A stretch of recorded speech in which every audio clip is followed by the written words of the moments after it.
Good evening. We will call this meeting to order. I will do roll call. Robert, Yeah. Blake, Present. Merle, Here. Glenn, Here. Jenny, Kelsey. Here. Crystal Chair here. Now, before we do the pledge of allegiance, I'm gonna turn it over to Dan. Yeah, thank you for that. So tomorrow is Veterans Day. And it's one holiday where we pause in the middle of the week. It doesn't matter most of the time where it falls. If it's November 11th and it's the middle of the school week, we take the day off in honor of our veterans. And as former history teacher, I used to take kids to Washington DC, and one of the most memorable memorials was the Korean War Memorial. And at the Korean War Memorial is the expression, freedom is not free, because other people paid for that freedom. And so we have some people working in our district that have served in the armed services. And so I'd like to read their names prior to the Pledge of Allegiance, and then we'll do that. So our high school principal, Nathan Stanley, served in the Army National Guard. Teacher at the high school, Lori Bradley, served in the Marines. Bob Middleton serves at the high school as an instructional assistant. He served in the Air Force. And one of our football coaches, Bruce Bankhead, served in the Army. At the middle school, Dorinda Middleton, an instructional assistant, served in the Air Force.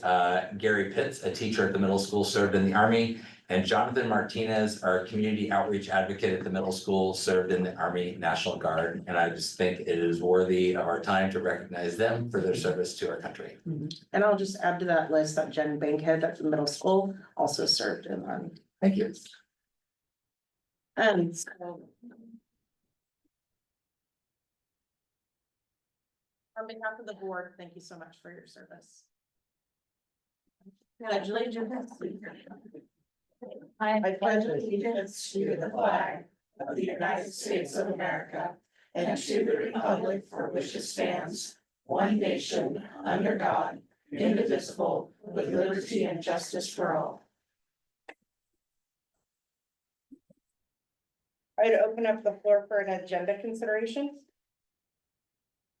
Do I hear a motion? make a motion, we accept the agenda as presented. I'll second. Okay, any discussion? Hearing none, we'll move to a vote. All those in favor say aye. Aye. Opposed, motion carries.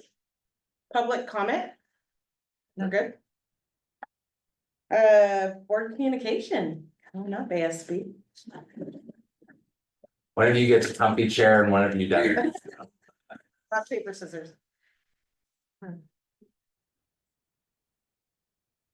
Alright, this is our overview of what we've been going through in the Okay. month of October. So to start us off, good evening, everyone. For a quick overview, our homecoming week, we had multiple events planned out. The one to start us off was Brute Volleyball, which was October 8th, which was a Wednesday. And to follow that right out, it was the bonfire that we did later that night, which was also the 8th. And then The pep assembly was the night. That went really well. We did a class competition and we competed for spirit points that whole entire week, which was something that we hadn't done in previous years, so we brought that back. And then something to boost out, like to bring out more spirit was the back-to-back sports that was created by Tucker. He planned that out, which I think brought out a lot of more spirit, which was started off by the girls soccer team. They started us off at 3, I'm pretty sure, I don't know if I remember, and then the varsity girls for volleyball played at 5, same time as the boys varsity for soccer. And then after that, we ended the night off with the football game. And then since we knew it was gonna be too much, we decided to have the homecoming dance the day after, since we had no school either, which was October 10th, which was the Friday. And then So the Spirit Week days that we had that whole week, we did Monday was Biker versus Surfers. Tuesday, Monday was Dynamic Duo, I'm sorry. Tuesday was Biker versus Surfers. Wednesday was your class colors. And Friday was that Husky out to all show your spirit. And I'm pretty sure we all got, No, Thursday was Husky out and then, didn't we all get shirts to wear from? Didn't we all? oh get yeah, matching shirts? for matching shirts was, for all student athletes. Since we were having back-to-back sports, we all got that. And then, we also, for the homecoming spirit week, since Ali, mentioned that earlier, we introduced like the spirit points, which a lot of like the students did like, cause they're very competitive with each other. And the pep assembly was also like kind of like a pep rally, which, allowed people to get more like spirit points, and then at the end, the juniors ended up winning. Yeah. And then the homecoming football game went really well. The Huskies went against Willamina. Yeah. I was gonna say that really bad. Regis. Oh, Regis, really? Threes. Oh, okay, I did that really bad. Anyways. Oh yeah, they ended up winning, which was really good. Thanks Everybody, to Arnie. yeah. No, Arnie, shout- From the program. Which actually like a lot of students showed up to that. And for the halftime performance, we decided to do like the HOCO presentation with something that we brought back from a long time ago, which was the cars on the track. And which everybody liked. They liked seeing like the cars and stuff. It was pretty cool. And we ended up like crowning the queen and the princess, which Maddie Becky ended up winning queen and Kendra Bailey got crowned princess. And then the homecoming dance, I don't know if you guys knew, but the theme of homecoming this year was Sunset Paradise, which that's why we went with like those themes for the Spirit Week. It went from 7 to 10 p.m. and we had about like 200 tickets sold, which was a lot.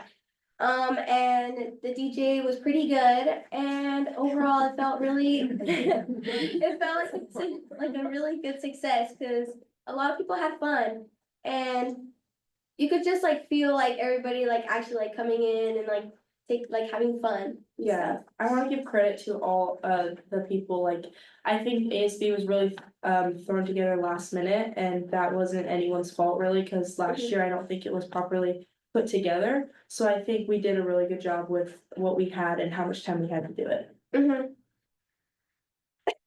Yeah, having Cranny and Bailey on there really like helps a lot since they're both really creative and they both like are really like on time with stuff and like they're really like, okay, we're gonna do this, and then they actually like say stuff and they keep it going. And honestly, that's what helped us like with homecoming, because it was really rushed, like it was like a month like jam planning in such a little bit of time.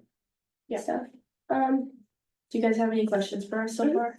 about October. Well, it sounds like it was a great success. Mhm. So, thank you for coming and sharing. Yeah. Yeah, yeah, anything else? Oh, we want to mention something. Okay, So for winter formal, since we're already starting to like Uh-huh. look forward into that, we decided to not go with the winter formal this year, but like maybe like turn that around and go with a Valentine's Day dance. Since looking years past, we've seen that like not many people go to winter formal and we feel like it's just like a waste of money. And like I feel like a Valentine's Day dance just seems like something that people would want to go to and look forward to, because like I don't think we've ever done that, right? I don't think so. And I feel like more people would be willing to show up, but we wouldn't be doing it on Valentine's Day. We would be doing it like a weekend before that. so I would say this is probably outside of our realm. Mhm. But you would follow up with your principal and the rest of the student body to decide which ways to go forward best. Mhm. But sounds like you guys have amazing ideas, so thank you so much. Thank you. Thank you. Have a great one. We'll see you next month. Yes. For coming. Thank you. Bye. Thank you. All right. Moving on to consent agenda. I'd entertain a motion if you've had a chance to look at that.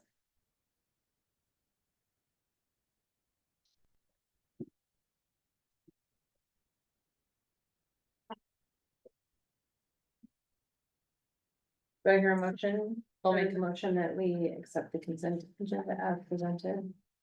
Do I hear a second? I'll second. Any discussion? Have one question, Mm-hmm. on the HR report, high school varsity assistant basketball coach, boys or girls? Oh, that is girls, but it's listed, I do see it's listed as boys, but that is girls. Okay. Thank you. Good catch on that. Do you need us to redo anything, or are you good? I don't think it specifies which team. It does the say CBX. CBX is boys basketball. Oh, I thought it was basketball, sorry, Yeah, because down below is girls. Yeah. BBX. oh, I Under think Ben, I think it, girls BBX. Okay. Yeah, I understood. I BBX to don't be- think, Yeah, I thought it was basketball, but. Yeah. We're good, Diane? yes. Okay, thank you, Merle. Hearing no other discussion, we'll go to a vote. All those in favor say aye. Aye. Opposed, motion carries. Okay, district operations report. All right, well, our high school principal Nathan Stanley is here and to give a report last month while he's coming up here, I presented on my goals and so over the next few months at board meetings. The principals that whose work aligns most closely to those goals will be presenting the work that they're doing in the schools to support those goals, so.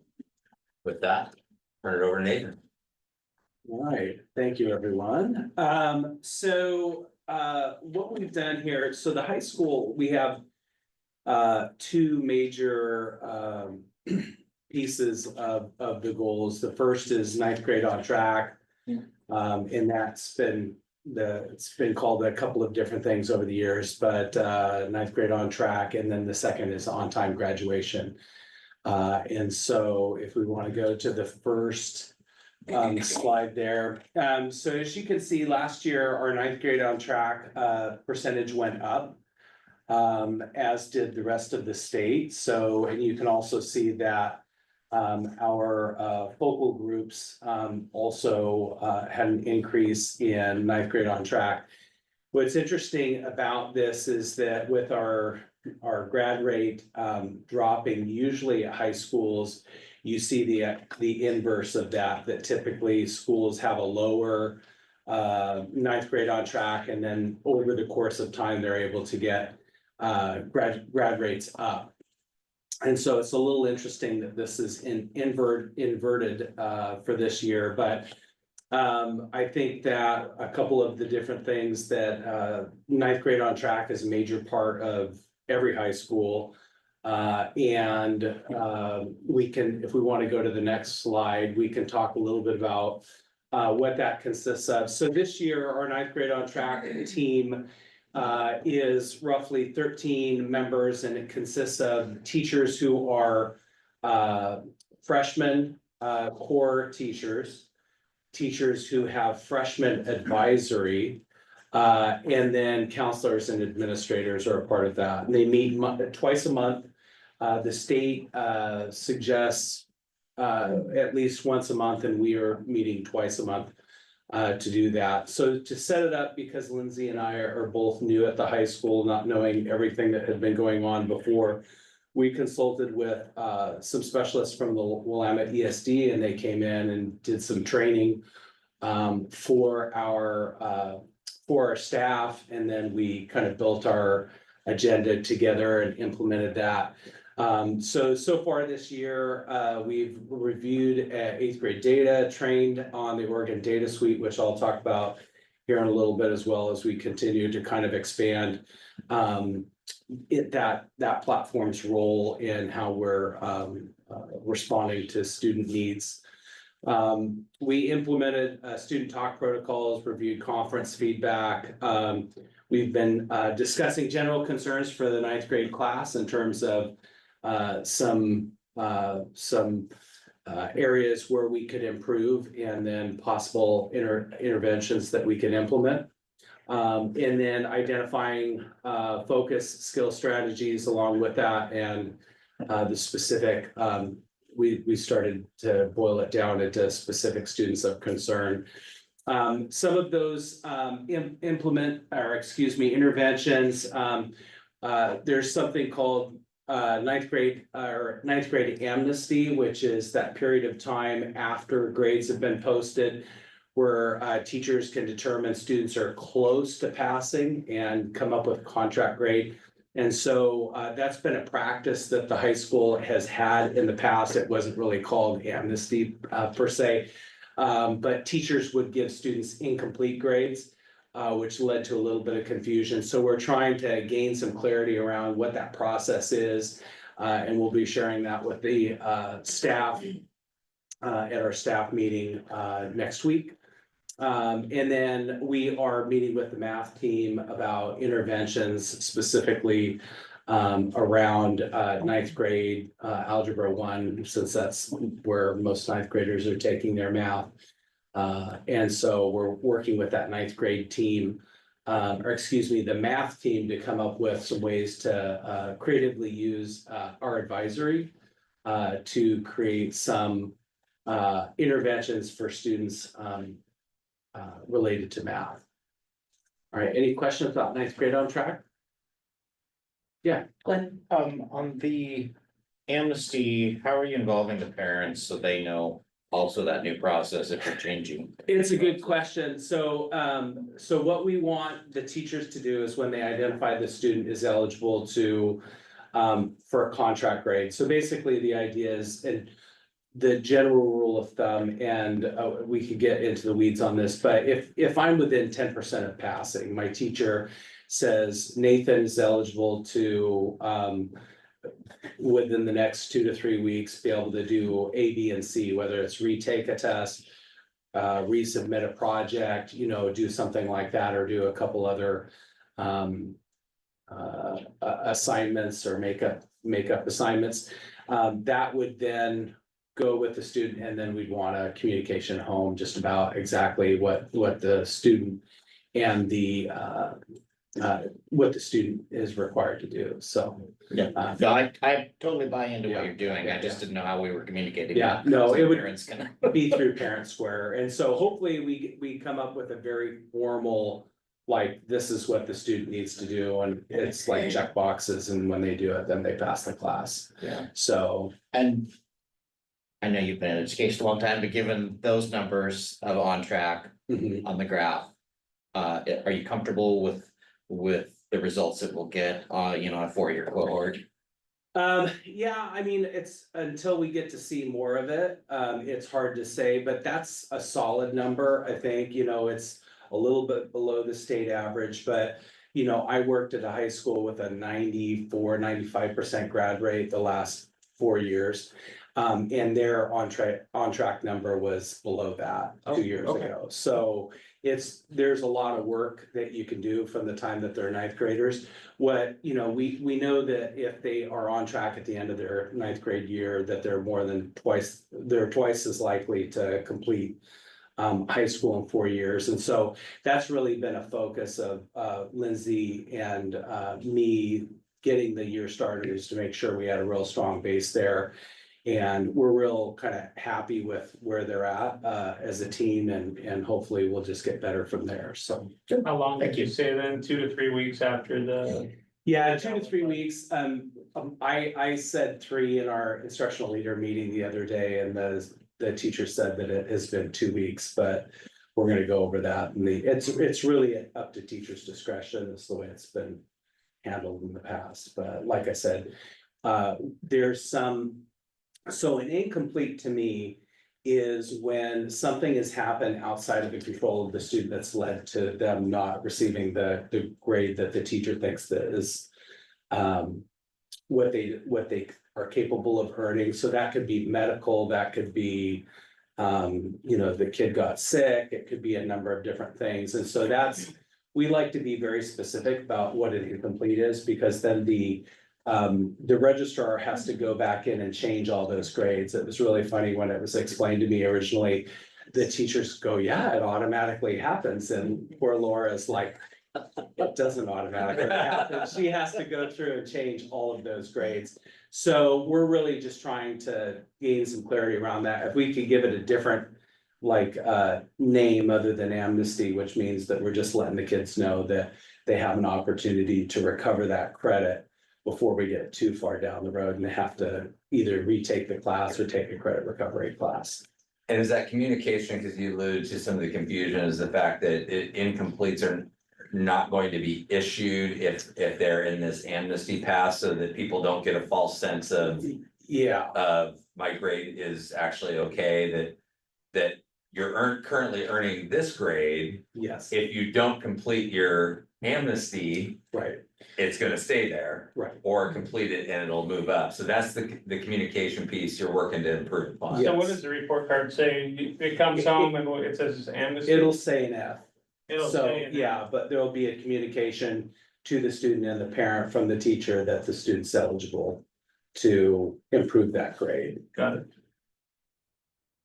I wish that if as we kind of get through it, if there was something else that we could do, and typically the teachers can, in a report card, and not being intimately familiar with how our report cards look, not familiar at all, because I haven't looked at one other than I've looked at transcripts, but typically the teacher can put comments in the report card, and so that's part of the instruction. My understanding from our instructional leaders is that they should be able to put on the report card that the grade is eligible for being changed as well. I forgot to mention that earlier. I do have a question. Curious on what is the expectation of grading of homework and the use of PowerSchool? Does the grades accurately represent completed homework and tests? So yeah, I actually have an example. Could you go to? We can hold on it till later. Okay, yeah, That's fine. okay, no worries. But yeah, the expectation is that grades should be updated every 2 weeks. So. Okay. Yeah. All right. So on-time graduation, as we can see, there was a drop from 81% in the 23-24 school year to 73% in the 24-25, and from 81% to 71%, so a 10% drop in the focal group. And so what we've spent some time doing is looking at the data. And so I've kind of prepared a few different visuals for you to kind of get a little bit more of a complete picture. If you go to the next one, if you look at our gender distribution, it's fairly equal between male and female. And then in terms of race ethnicity of non-completers, it's fairly proportionate to the demographics of the student body, without major differences between those two. If you go to the next one. This is something we just completed today. So we went student by student to determine when they left school. So the data that we had was a little bit incomplete. We don't have longitudinal data in terms of the student entered as a ninth grader the first day of school their freshman year and exited like month 3 of their junior year. What we have is it shows the year that they exited school, what their first day of enrollment was, which is the first day of school in many cases.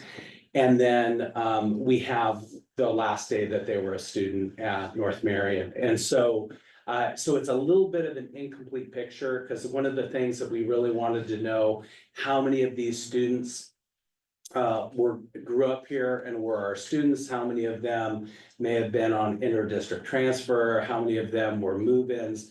And that's, at this point, we don't have real clear pictures, although we have a better picture right now of that. So what we did was we went through Power School and looked at all of the notes that we had for each one of the students that did not complete. And so we had 22 different students. And so of those, we believe that there are about 6 or 7, that's the 30% transferred, moved, or completed elsewhere. So we have notes in our system that they actually transferred to Blanchette Catholic. I think Holy Trinity was another school. We had another student that transferred to Canby.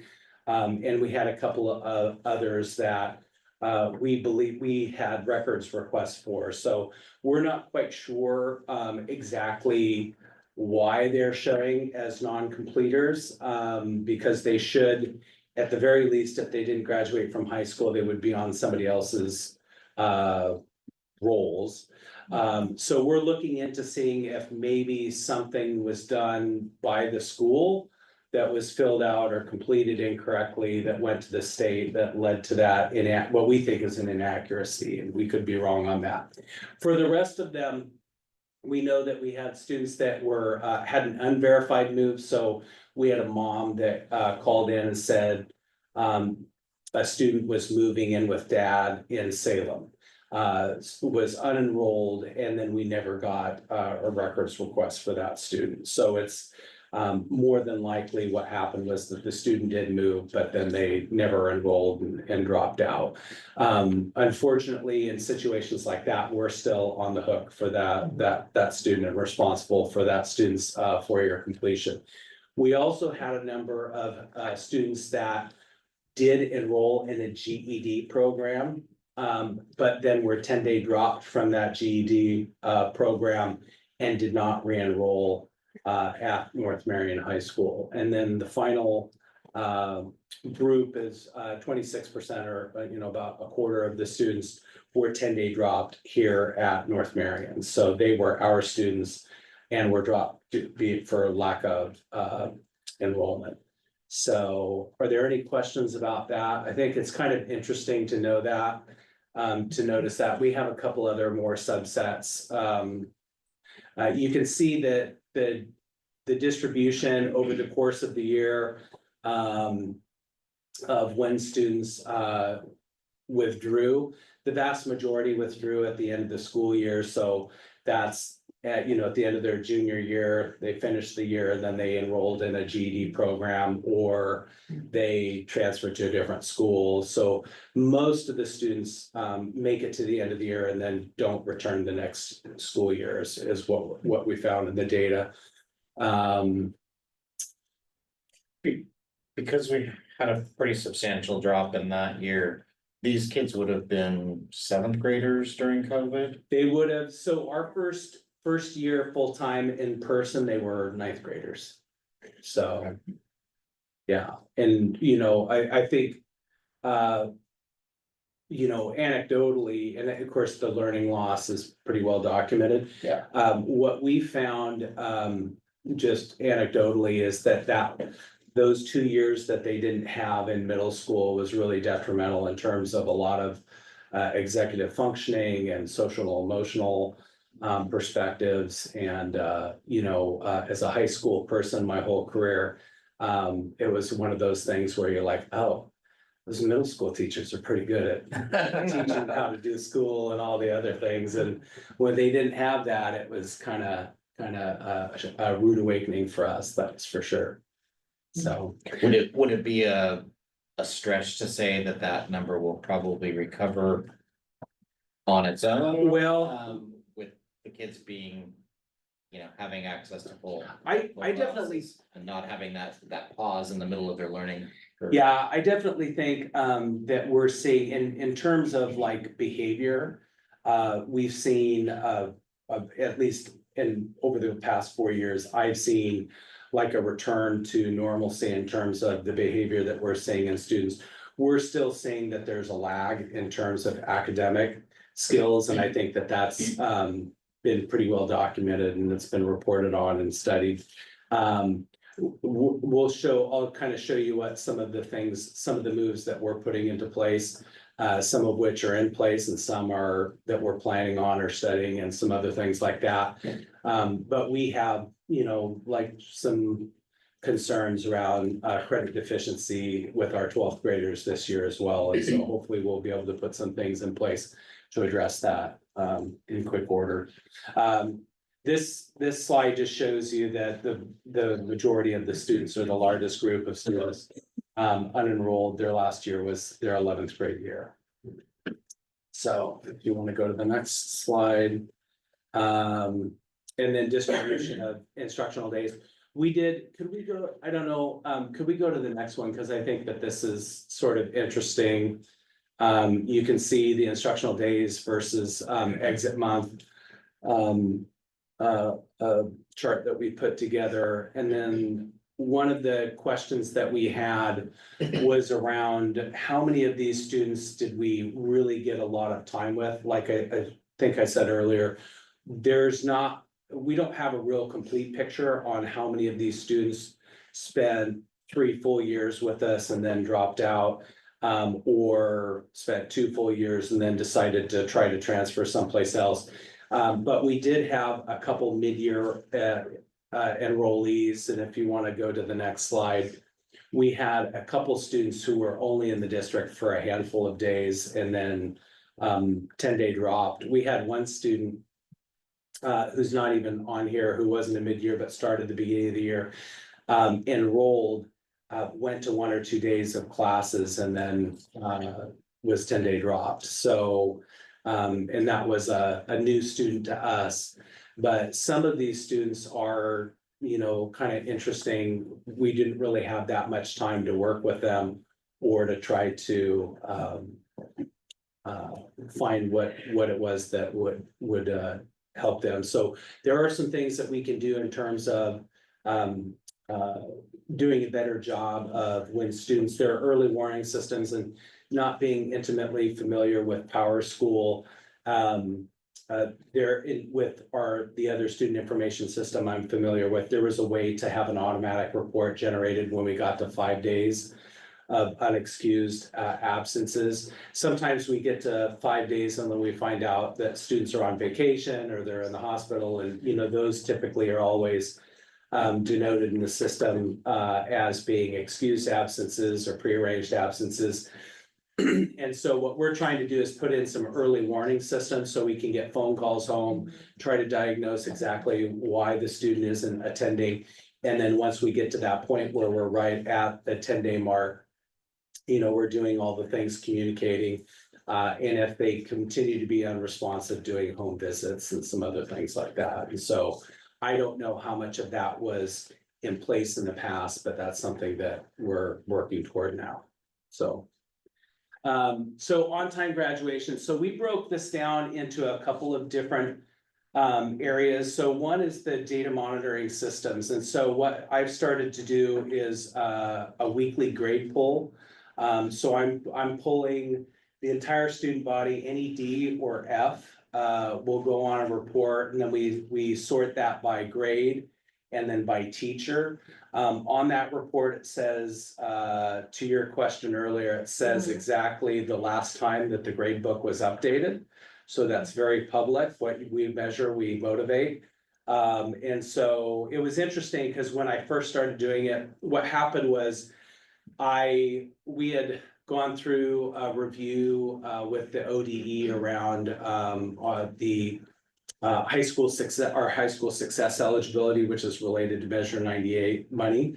And with some feedback that they gave us, I started reaching out to other high schools that are same size as us and relatively same student body. And so to do this very regularly. And so I started doing it, not really knowing exactly how we wanted to use this and what our expectations were for teachers. What was interesting, just by sharing the data with the teachers, I was getting questions from teachers about this student and that student, and and just generating some conversations. I had one teacher who met with every single kid that was on that list during her Tuesday advisory to talk about like where they were at. And so we've continued to iterate that and develop it with the expectation that our advisory teachers are checking in with kids, and then we're hoping to have it so that we have one communication from the school going to parents of the students who are getting Ds or Fs. So that they're aware exactly through an email. And so we're trying to figure out how to do that in a way that's not a big lift. Where I got the idea for this was from Perrydale. And they have 100 students, and it's one person that's putting together 25 emails that go home, roughly speaking. Obviously, to scale that, it would take 4 people to do about the same amount of work, and it'd be, we have to kind of figure out, we think if we spread it out using our advisory teachers, that'll work, but I haven't told anyone that that's what we're doing yet, so I don't want to promise anything. But yeah, so we're working on putting that system in place. And again, this is the second week. We're working with the Oregon Data Suite, and I'll show you this. What's cool about that is that Power School then Power School talks to Oregon Data Suite, and then it's a very easy, low kind of low level lift for the teacher, the advisory teacher, to go in, look at their students that are on the opportunity for improvement list, and be able to communicate with those kids. So we're just the parent communication piece is what I'm trying to figure out how to make it as frictionless as possible. Individualized graduation planning, and I shared some of the documents that I created. We don't really have any documents that I inherited from the past, and so typically what's done at other schools is that in June, excuse me, with the students that are rising seniors that are credit deficient, we will send a letter home that lets parents know that right now, this is the picture of where your student is, along with a transcript and along with a very family-friendly view of the grad picture. Then we turn around and we meet with those students and parents and map out a graduation plan, kind of showing them exactly what their options are, and as Brene Brown says, clear as kind. And so because that didn't happen last June, at the end of the trimester, we're going to run that same list, send letters home to everyone, and then schedule those grad meetings. And then for the students who are have those grad plans, we're going to do weekly check-ins. More than likely, we'll leverage that with advisors, but we'll probably also include administrators and counselors in that as well. So the other tiered team structures. So one of the things that we're doing, we're taking that 9th grade success model or 9th grade on track model, and we're expanding that to our 10th, 11th, and 12th grades. I put together, again, this is something that teachers are aware is coming, but we haven't exactly communicated exactly how it's gonna happen. But what they'll do is they'll meet once a month for the 10th, 11th, and 12th grade. 9th grade, they're meeting twice a month. We're gonna meet once a month with the rest. And we'll go ahead and look at data surrounding the students that are in their advisories. And I tried to assign them based on both advisory as well as core content, if we could. Doesn't it always end up really neat? But then those groups will try to will be responsible for coming up with interventions, what we call like 1.5 to 2. So basically, teachers don't need any additional time, support, resources, anything like that. It's just what they can do as a classroom teacher with the students that we've identified that need that extra little shove, push, nudge, whatever it is, cajoling.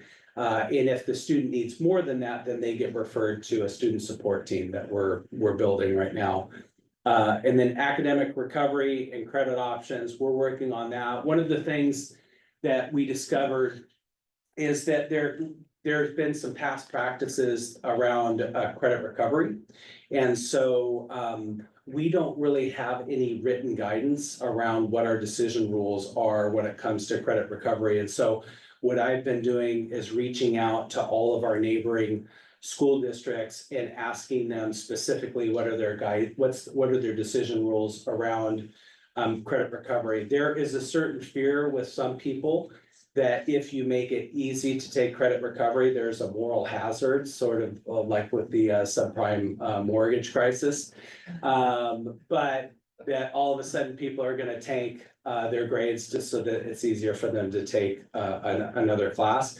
And so what we're trying to do is be very intentional, not put up roadblocks for students to be able to access credit recovery options, but at the same time, make sure that it's very intentional about the way that we set it up. So we're kind of working on that. It's sort of a work in progress, but we also want to expand our credit by proficiency, and we're looking at some different options, such as the work keys assessment through ACT, which is kind of a workplace readiness assessment, which is normed, and students can earn college credit for that. And it's a different way to earn both a language arts credit as well as a math credit that's more work-based learning than maybe more of an academic context. And then the final thing is we're working on getting some student feedback and voice. We're currently doing empathy interviews with students who are struggling with their attendance to try to find out root cause.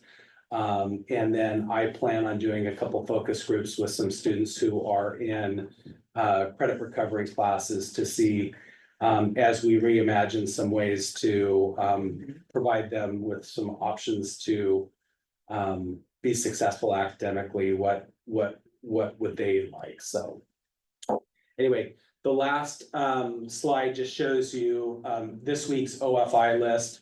And as you can see, it shows, you know, I blanked out the student names, but you can see the year in school, what teacher they have, what class it's for, what their current percentage is, the name of the teacher, the class, and then the last time the grade book was updated. So I'm concerned that the grade book on PowerSchool isn't being updated as frequent as maybe a timestamp. Mhm. So how have we processed and verified that it's translating over? Because this is like students who have an F that maybe say somebody has logged into their grade book and made an edit for one student. How are those students who are active in sports? How are we validating that that grade is accurate?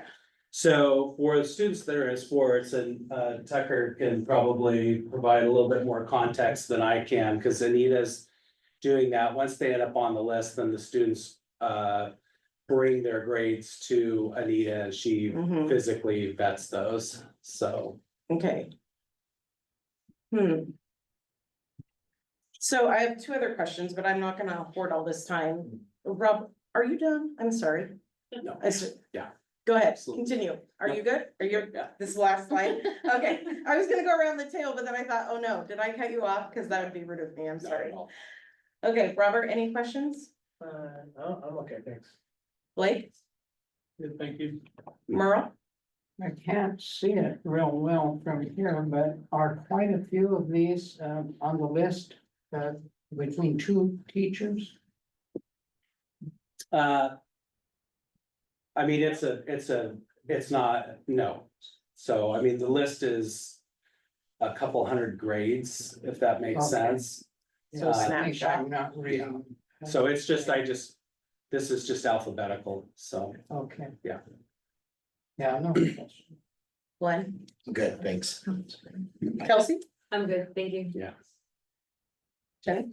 Yeah, well, I had a question about the students going to the GED program. When they enroll into a GED program, does that school then ask for their records or?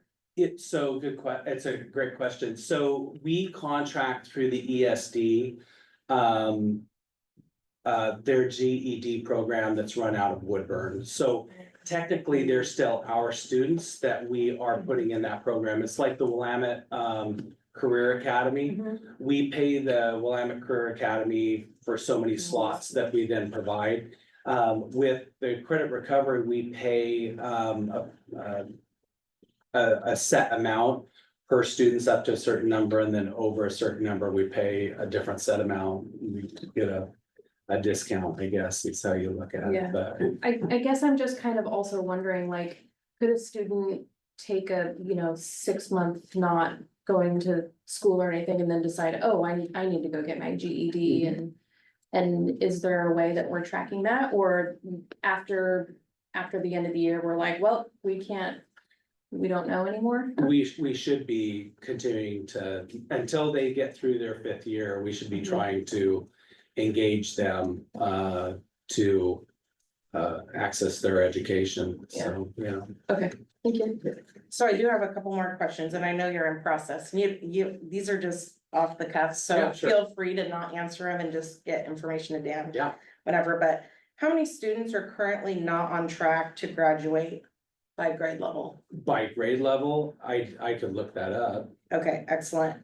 And then if we are waiting until their senior year and say they're behind more than a year, then they have no opportunity really for success. So should we have interventions before then, or maybe you're planning to have intervention Absolutely. before No, then? absolutely, we should have interventions before that. And that's part of the feedback that we got from the ODE is like, we had some things put in place for 9th graders, and we have some things put in place for seniors, and obviously, seniors, there's a lot of sturm and drang about Mhm. graduation and caps and gowns and all the rest of it, so there tends to be a lot of attention placed there. What we're trying to do with our 1.5 to 2 teams, we're calling them yellow teams, like green, yellow, and red. The yellow teams are really trying to do those early interventions for students, and identifying students before they get too far behind. Then in terms of students that are, I can give you some examples. I don't know how much time you want to take, but I can give you some examples specific to how once a student gets behind, the way that we do credit recovery perpetuates them being behind. And Right. so that's part of Mhm. what we're trying to do Yep. right now is to be able to leverage that. So again, we're not creating moral hazard, but that we are giving kids an opportunity that they can get ahead. I'll give you an example. We found a student who was enrolled, who failed 10th grade English last year, Mhm. and is retaking that currently, while he is also concurrently enrolled in an 11th grade English class at the exact same time. And so my first thought would be that we wouldn't have students retaking classes that they failed in person, with the exception of math, and that would be a conversation with the math teacher. That's not written down anywhere.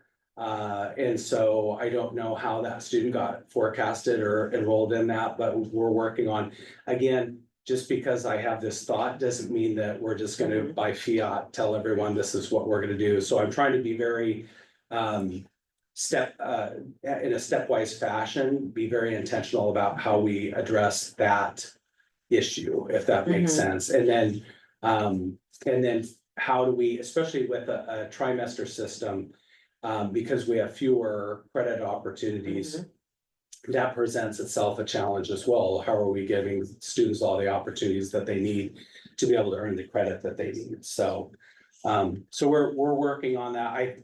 I can't say that we'll have it fixed by the end of the trimester, but knowing that it's an issue and Mhm. identifying it, I think goes a long way toward being able to address it effectively. Excellent. The only other comment I have, and I will actually give this to Dan, because you're the one who takes care of my business. Is it possible for us to have a follow-up at the end of each trimester? To kind of say like, this is how many students are on track versus not on track? Yeah, they could Kind do of that. like an update sort of thing? Yeah. I appreciate all the data that you've brought forward. I love data. I think most of us do, but it's really great to see like the steps that you're starting to get put in place and everything. Yeah, And yeah, Go ahead. Yeah, no, I'm more than, we ran a report at the beginning of the year when I became aware of some things. To see where at the 10th, 11th and 12th grades, how many students were, credit deficient, or not on track, Yeah. we use basic. The University of Chicago has basic measures that they use for that. And so, that's one of the things at the end of the trimester, I want to see if we've seen growth there or has it remained the same? And if not, what are we gonna do differently in trimesters 2 and 3 to address that?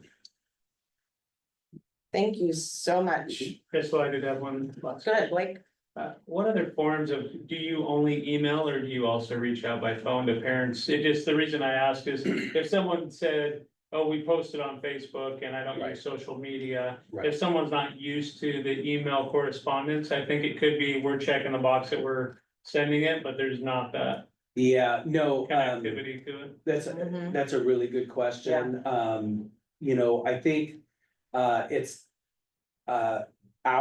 we encourage the teachers to call home. There are some people that are hesitant to do that for one reason or another. And so, but we are trying to, especially when people aren't, I had a teacher earlier in the year who had emailed a parent about an issue a couple times and the parent hadn't really responded at all. And so I ended up making a phone call for the teacher. And so especially, when we've made multiple attempts through, Parent Square or through emails, doing that helps. I think sometimes a Has teachers the are, parent received that correspondence or have they not seen it? they just were non-responsive for one reason or another. Yeah. Sometimes the teachers are hesitant because of language, home language. They're afraid that they have to get an interpreter to call home. And the nice thing about Parent Square is that it translates into like 1 billion different languages. And so that's kind of an easy first lift, but you're right, the phone call home means more to families, I think, Yeah. than I anything just think else. it's one of the cool things here at North Marion, and I love hearing the data conversation, but how you're talking names and individuals. And it's a smaller environment where you really can track per person versus such a big area where it's a number and we're just hoping to get a percentage versus a name to face. Yeah, and I appreciate you saying that, Lindsay and I have been talking a lot about this lately and she is really a believer that leveraging advisory in a way that we may not have been able to do in the past. Yeah. To have teachers build relationships with their students and therefore with the families is something that I think we're gonna continue to want to build on. Great. I appreciate that partnership with parents. They really are our community. All right, excellent. Thank you so much. Thanks for sharing. Yeah. All right, well, thank you for Right. coming, Ashley. You're up. So, yeah, you're up We're next, up, so okay. good timing. Oh, that's not And- mine, okay. Oh, yeah. Financial. Financial and that slide, okay, yeah. There we Um, go. Hi. So just real quick, Yes. so I just really appreciate Ashley and the NMYA team. One of the things that I quickly realized in getting to know NMYA a little bit is, we serve the same kids. The kids that they serve are our kids. And so I think just having this partnership with them is really important. Because their success just is going to be the indicator of our success in athletics, activities, all the things. So I appreciate you coming here again tonight and giving kind of a State of the Union report. That will dovetail nicely into talking a little bit more about middle school football. So take it away. Thank you. Yes, so I am the newly elected president of NMYA. I've moved up in the world. Kind of. So I'm here just to kind of give you guys and connect NMYA to you guys at the district and let you know what it is we do, because we do work within the school district. Like you said, we have the same kids, and our entire mission for NMYA is to support youth sports, but more specifically to support our high school varsity sports. So we kind of use that in everything that we do, and if the high school has the sport, we want the sport. We can't do all the ones that the high school does, but we're open to it. So that's kind of the main driver and how we look, the lens that we look at everything through is how is this gonna translate to the high school and what does this do for the district as a whole? So with that, we currently offer flag football. This is the third, oh gosh, now I'm gonna mess up. Third year, is it our third year? Austin's not here. Reinstating flag football, and so it's going pretty well. The league that we're in is actually with the Salem Boys and Girls Club. And it only goes through 5th grade, so that's why we cap off at 5th grade. They let us sneak in a few 6th graders on our team this year, since we're so brand new and they knew they weren't gonna be trouncing everybody. But we're looking to grow that, especially as they continue to age through the program. And then we offer soccer pre-K through 6. We do cut off where the middle school or the district picks it up. So that's why we only go through 6th grade at soccer, because the middle school does offer 7th and 8th grade. So we're not looking to take over any of your sports. We want to get kids up to what the district handles. Which is continually our biggest sport, highest participation. And then in the winter, we offer basketball, boys, girls, all the way through 6th grade. And then cheerleading goes K through 8th because there is no middle school. And then T-ball, softball, baseball, they go all the way through those grades. And softball actually, yes, that's 8, 14, they go to 14U. So, yeah, and then wrestling we don't touch because that's generally been offered through a different program. I don't know if they have one this year. They do not. Yeah, I think it. So then, this is our total participation by this year. A couple of things happened last year. You can see that there's a huge spike. Last year, we actually had a pilot volleyball program and we had about 25 kids. And we thought we were moving forward and then we just didn't have the volunteers to support it this year. So unfortunately, that did not happen this fall. So that's a huge piece of that. And then kind of across the board this year, all of our numbers so far are down by maybe 5 to 10 kids per sport, which cumulatively looks like that. And I have projected the finish of 2025 to 2026, those spring sports, because clearly we haven't had those yet. That's just the average of the previous 3 years. And I plugged that in to kind of give a better snapshot of what it looks like. But if you take out the outlier, we are continuing to grow most every year.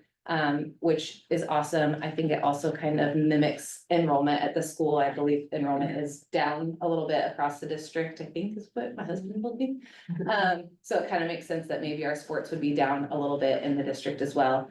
And then guessing it could also be a financial thing that it's tough here. We try not to raise our rates unnecessarily, but things do go up by $10, $15 here and there. So that could also be a factor, but we're pretty happy with our participation. Snapshot of kind of where those numbers fall. Like I said, soccer continues to be our biggest participation, which probably doesn't come as a surprise to anybody who's in this district. And then cheer keeps inching up there. Football is growing incrementally and we want to continue to grow that. Everything else kind of has remained steady over the last 3 years that I have data to look at, but I just gave you this year. Again, I projected all of those spring numbers with an average. To give you kind of just a different view, so you can see how much higher soccer is and over the years, from 2023, that's when we switched to our current registration system. So that's all the data that I have. And just kind of how we're growing and then it's a give and a take, but overall our numbers are pretty decent, considering our district size. We would love to see them all continue to go up, but unfortunately with an increased participation, we need increased volunteerism, which is what we can't get. So since I was here last year giving this kind of state of NMYA, we fundraised and were able to donate 2 new adjustable basketball hoops at the middle school. So the middle school end hoops were fixed. So our younger grades couldn't use them because they were set at 10 feet and most of our basketball kids need an 8-foot hoop. And we were pretty much stuck to gym 3 and that was really, really difficult. So we fundraised and were able to donate those hoops. So now the middle school adjusts. We worked together with the district. We provided the hoops. You guys provided the labor and all whatever insurance is needed to install said hoops safely. And so they're using them. So like tonight, there was the 3rd graders are in there practicing. And it should open it up for us to be able to have more home games and just keep basketball in North Marion and not be relying on traveling more away games versus home games, which is what we really want. One of those fundraisers for those new hoops was the new spring fling fundraiser, which was a community dance. We put on here at the middle school. So we had kind of in the cafeteria, we had food and games and a 360 photo booth and face painting and all of those kind of things. And then we had a DJ in the gym and sold tickets for that. I got a lot of sponsors. Most of our funds came from sponsors of that. But we were able to collectively raise about $4,000 with that night, which was really good. And it split amongst all of the sports. So the way that one was set up, because it's hard when you have one person doing a bunch of stuff, to split it up between the people who maybe aren't helping as much. So we have 10 coordinators amongst all of our sports. So there were 10 jobs, 10 spots available that the coordinators could sign up for, and that represented 10% of the pot, basically, of the net proceeds. So if soccer wanted to fill a spot, then they could get 10%. If soccer didn't want to participate in the spring fling, soccer didn't get any funds directly into their little bucket.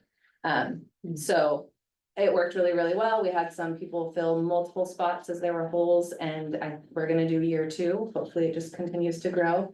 I know PTO brought back the fall carnival last year, and it's just it was a really good success. And then again this year, so hopefully we can do that.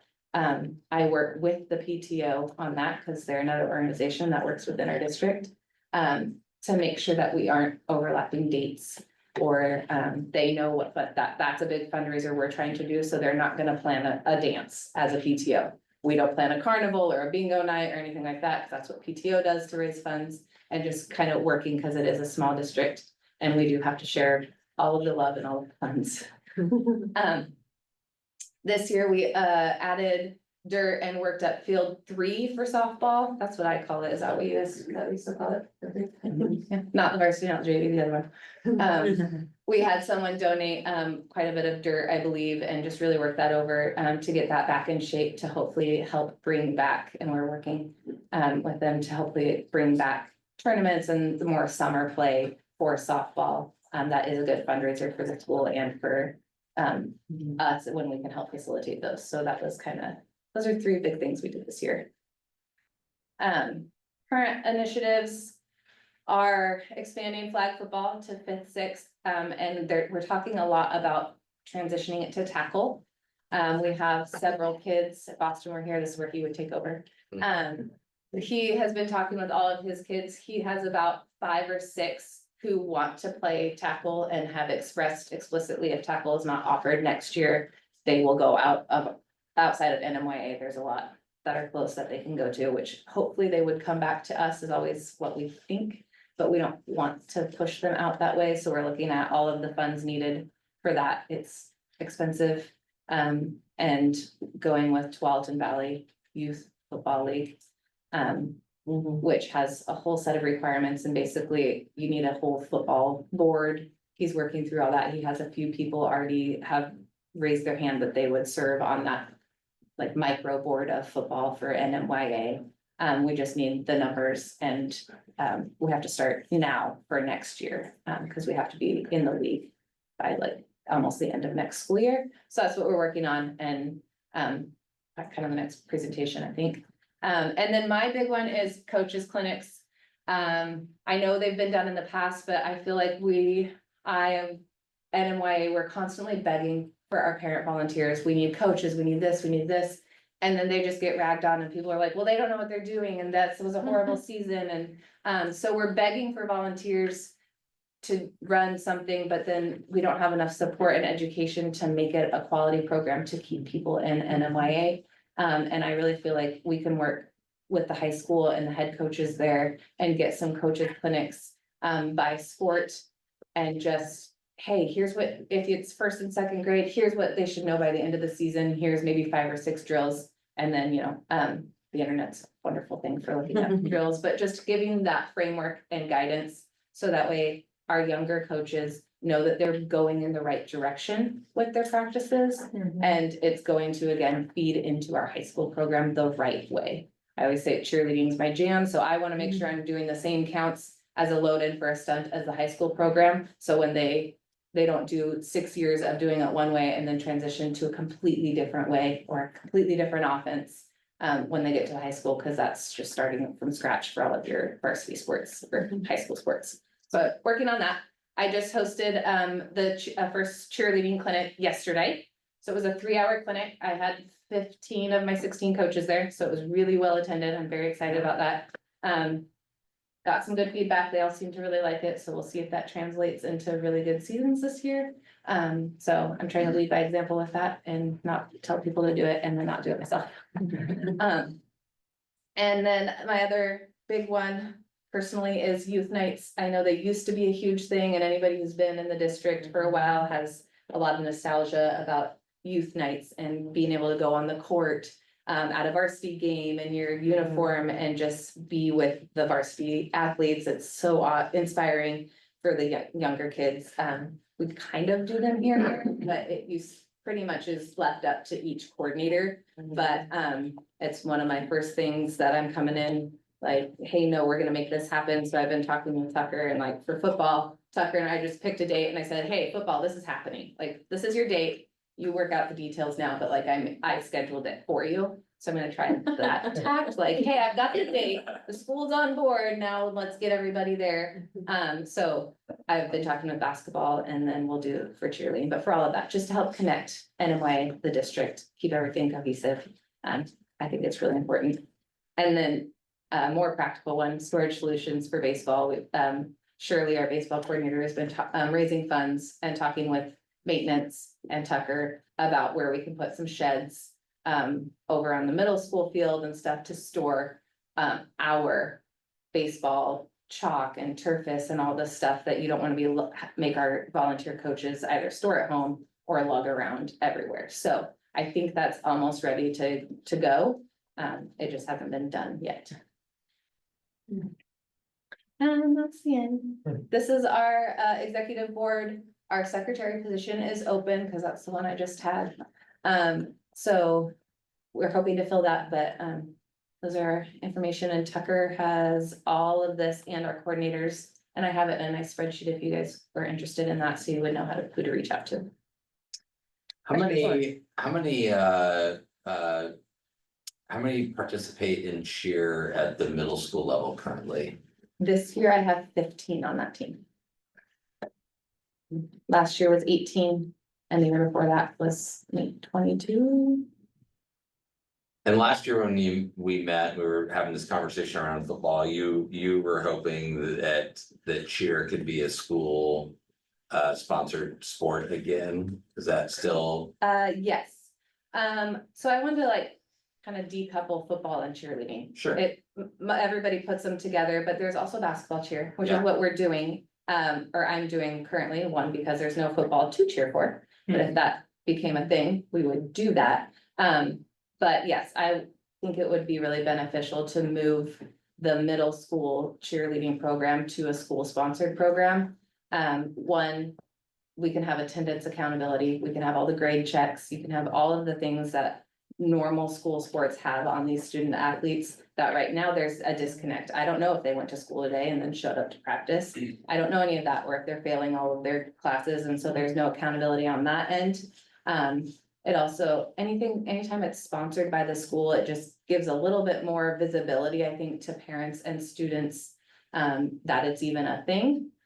So hopefully participation would go up, and that way, it's also probably one of the lowest cost sports as far as, there's no referees, there's no travel, anything like that. It would be relatively low cost. You're looking at your coach's stipend and whatever, if there would be an increase in your school insurance cost to cover it.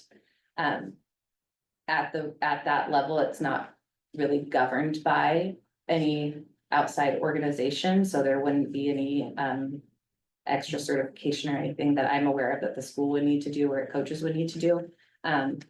I feel like it would be a really good thing to have on the school's roster as offered by them. And then, yes, if there's a football program, it would parlay into like, there could be 2 different seasons, just like the high school level does. Again, trying to build. I know Cleveland High School does. Appreciate you bringing out that distinction and the fact that you know, if we had a football team, it'd be 2 separate seasons then. It's largely maybe the same participants, but Yeah. 2 kind of different seasons. Yeah. Yeah. That's all the questions I have. Sorry, I just wanted to get. No, you're good. Anytime. Anytime. Anything else? Do you have anything else? Any questions down here? No, good job, Jim. For a job that doesn't get a lot of thank yous, thank you. It's impressive what you've done. We work hard. Alright. I missed the reason for the high 690 number. I know you told us and I missed that. It's pure speculation on my end when I looked at those numbers. Last year we had a volleyball program, like a pilot volleyball program that had about 25 kids in it. And then across the board, so far, all of the sports just had slightly higher registrations last year. I don't really have an answer as to why that is. Thank you. Glenn? I'm good, thanks. Jenny?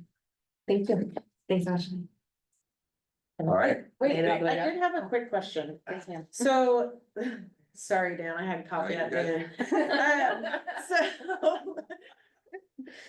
I was Take it in. curious about the football and volleyball, like, Mhm. what are the funds to get sort of a football off, like a tackle Like a football tackle for football. middle school? Cause I know we've heard about a bunch of numbers being bounced around, and so I was curious. For middle school or for Mhm. us at NMYA? And NMYA specifically before we Okay, go on. to get like a 5th and 6th grade team, I think they were looking at, it was gonna be anywhere from $5,000 to $8,000, cause we have 0 equipment. So we would have to buy everything. And they're still looking at the pricing and, if we would need to do anything with the scoreboard, it's in talks whether or not. What we could use at the district as far as facilities, scoreboards, that kind of stuff, if any of that would be usable for us. If that would alleviate any of the costs, but I think they said they're at somewhere between 5,000 to 8,000. Okay, I was Which- just curious. Yeah. Oh, and also, thank you so much. I appreciate it. I know how many countless hours go into volunteering to keep all of that afloat, and I appreciate it. Yeah, all right. Thanks, Ashley. Yep. Thank you. All right, so Coach Arnold and Athletic Director Brock, if you kind of want to bring a chair up there with you.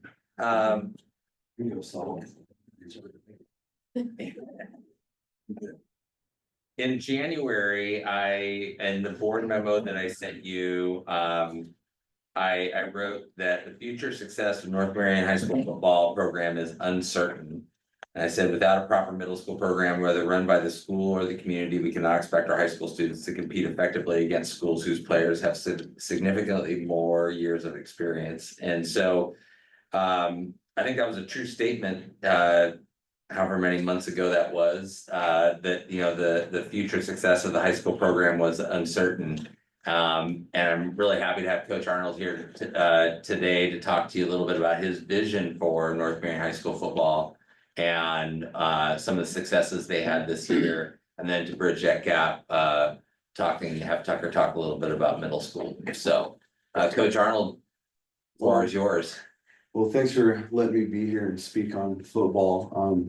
As far as vision goes, you know, we're already moving. And so for me, it's not so much the vision, it's what can you do when you put the right things in place and go in the right order of operations. And so for us, you know, no different than other topics that have been spoke on here today, it's about connection. It's about access to something you can clearly, you know, pursue and be supported and nurtured as you know, pursue that. And we talk a lot about, You know, our job as coaches and then, you know, essentially as a program is to give these young people a very clear and sweet carrot to chase through football.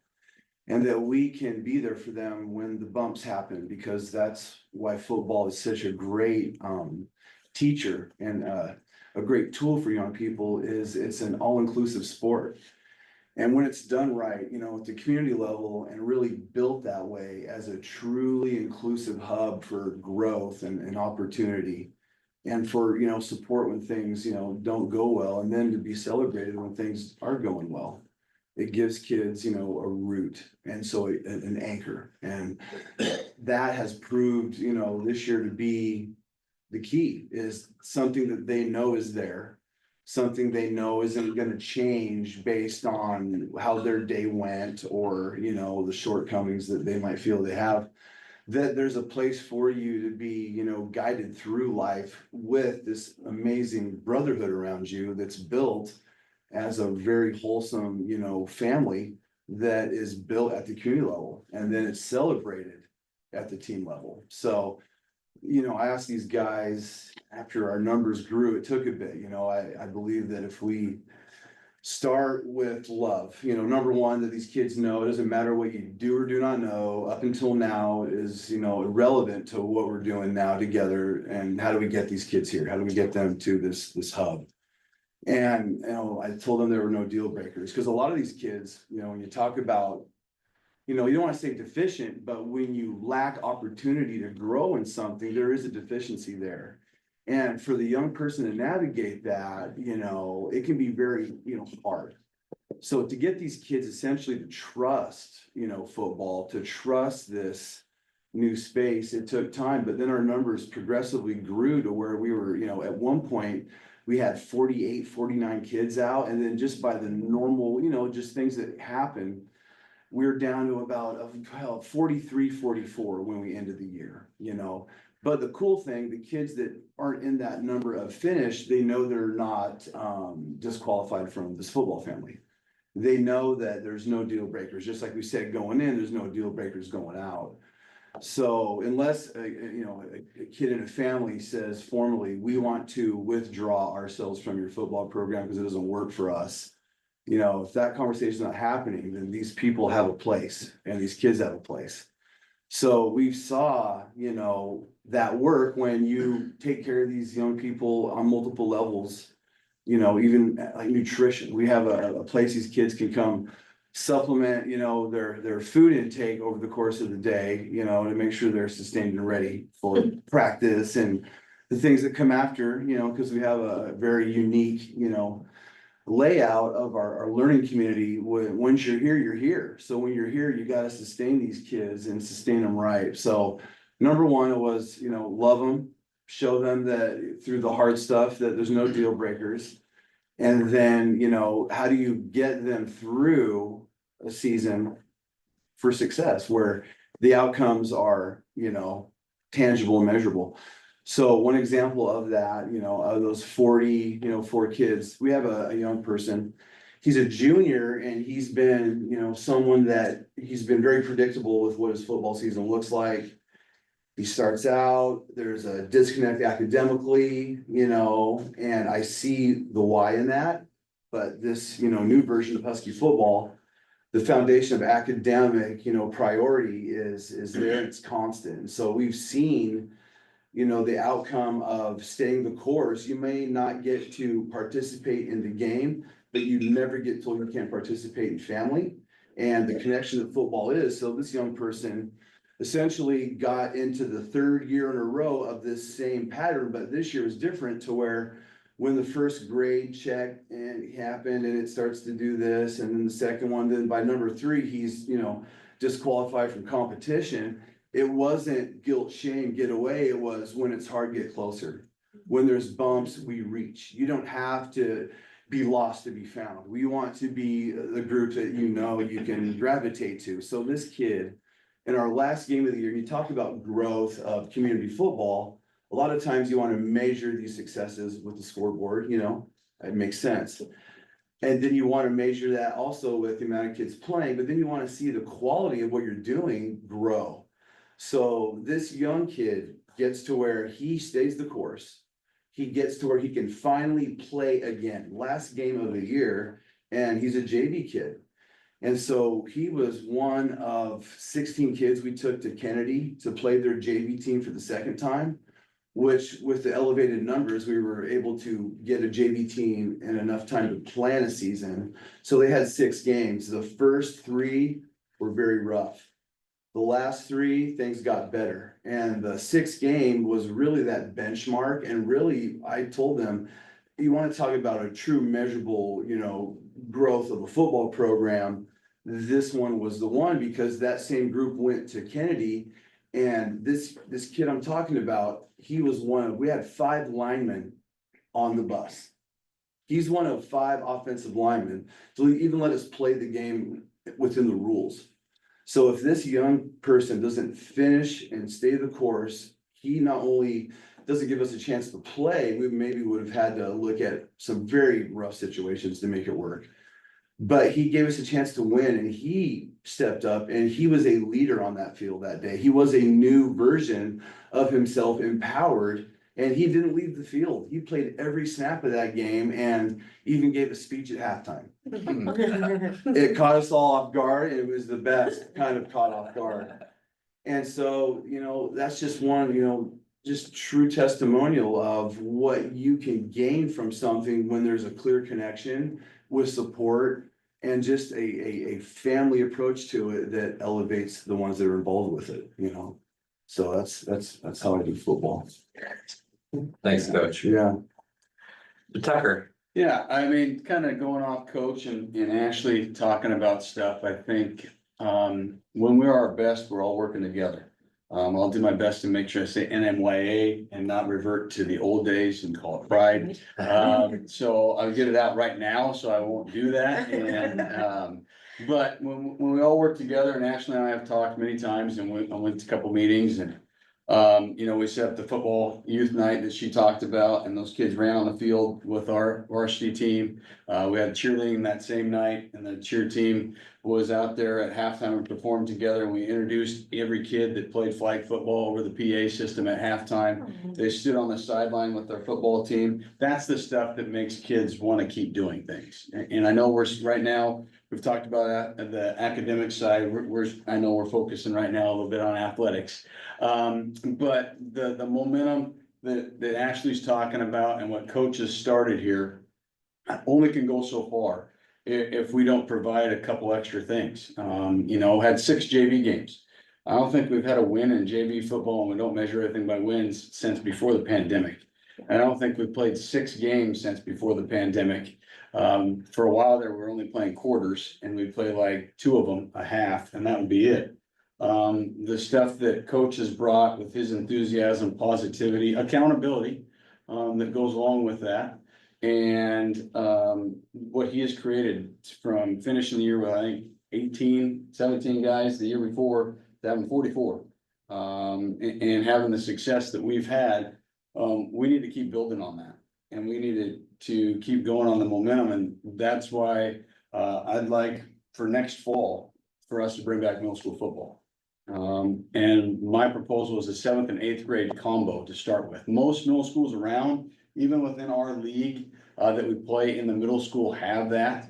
There's other schools close by, that play a 7th and 8th grade combo team.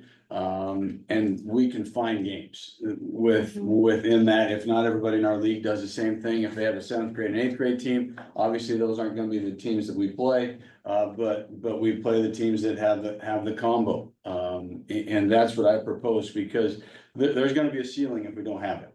If we don't bring back middle school football, and with NMYI talking about, stuff in 5th and 6th grade, as we build together with that, that's when we have big success. I mean, it's really hard, in a lot of sports, and we're very lucky that the first time you put on pads, you're a freshman in high school. That's tough. Because it hurts a little bit to get hit.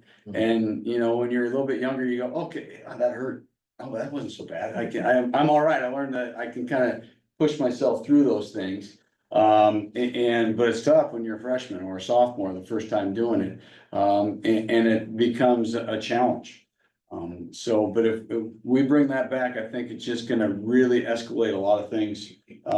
Again, specifically talking about football, but going off of what Ashley said, we're building together. And when we have been at our best in our history, again, talking just sports, is we all work together.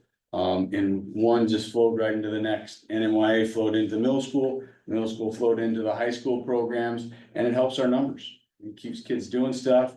And, you know, Ashley made a great point about cheerleading come back into the middle school. We can keep these kids accountable. We can check in on them. Where are they at school today? If we're talking about the graduation rate, hey, we're getting them to be in school. All of it works together, even though we're specifically talking about athletics now, but we're giving them those things that they need to be successful, not only in school, but athletically too, and specifically for football. 7th and 8th grade would be the way to go, and is my strong recommendation that we start it next fall. And we can make that happen. So one of the things I've been in conversation with Tucker about, and I think I said it, you know, in January when we first had NMYA here, is this is not just a school district issue, it's a community issue as to how much does the community want to step up to support bringing back middle school football. Where we're at budgetarily, we cannot shoulder the entire responsibility. And so I'll be working with Tucker here really soon to figure out what are, you know, you have some costs, you know, some estimated costs that was shared with you in January. We're gonna really dial that into what we think it'll take to just launch a 7th and 8th grade football program, and can the community come together to get us to that place? And then what are the ongoing sustained costs that typically districts have to assume with coaches stipends, transportation, officials? You know, over the next several months, we're gonna have budget update here right after this, you know. Can the district take on those costs, those more ongoing costs next year, or are we gonna need to ask the community to take those on at some point, whether it's in the 26-27 school year or the future? The school district will have to start incorporating those costs into our budget of coaching stipends, busing, you know, officials, all of those things. When, I'm not sure, but we really need to get this off the ground to get middle school football back, because I mean, NMYA has got us to that point. We've got the numbers at the high school, we have to bridge that gap. So I'll be working closely with Tucker and coming back with you with what's it gonna take to get us ready to be able to bring it back, and then what are those ongoing costs look like? Robert? Any questions? No, but the one cool thing is from some of these school districts that do have like constantly huge numbers, like, you know, like Lake Oswego, the Westlands, they're always dominating. They do lots of huge things with the high schoolers coming down. They're like, the biggest thing that I know of that participate in is the signing days. They have the 7th, 8th graders go to the elementary, they have the high schoolers come to the 6th graders, and they do signing day for middle school. And then, I mean, that's like huge for these kids, they love that, just like when you have them running on the field. And then they go to the games, and then they see these guys on the field. Having those high schoolers become refs at the lower level, so they're constantly in with them. You know, that just being engaged with them, that's the biggest thing for these kids to get them excited. Plus, dude, when you have them sign in front of a bunch of people, it keeps them accountable, where they're like, whoa, I just said I'm gonna do this. And so that keeps them going and gets them excited, because from the signing day at the end of the school year through summer, a lot of things happen. And so, but if you wanna keep them excited in football, I think that's a cool way to do that. That's the biggest thing I've seen, and just doing, dude, those schools generate a lot of income, they're in a better zip code. But simple things just to raise money to get people excited, dude, we got a huge Hispanic community, man, it's all like you. During halftime, you know, or maybe during the flag footballs, you can be bringing stuff, dude, you can generate a lot of, you know, easy money that way. I mean, at least I know that that's what they do, even a whack at a piñata, and there's big cash prizes in there. But everybody, you know, it's $10 to take a whack at it. Those they generate, you know, you can generate $1,000 just off one thing out of it. It's pretty cool. So just simple things like that. they get the 8,000, I don't know how much for middle school football, but. So are you volunteering to be on? Bro, I just, you know, which I thought.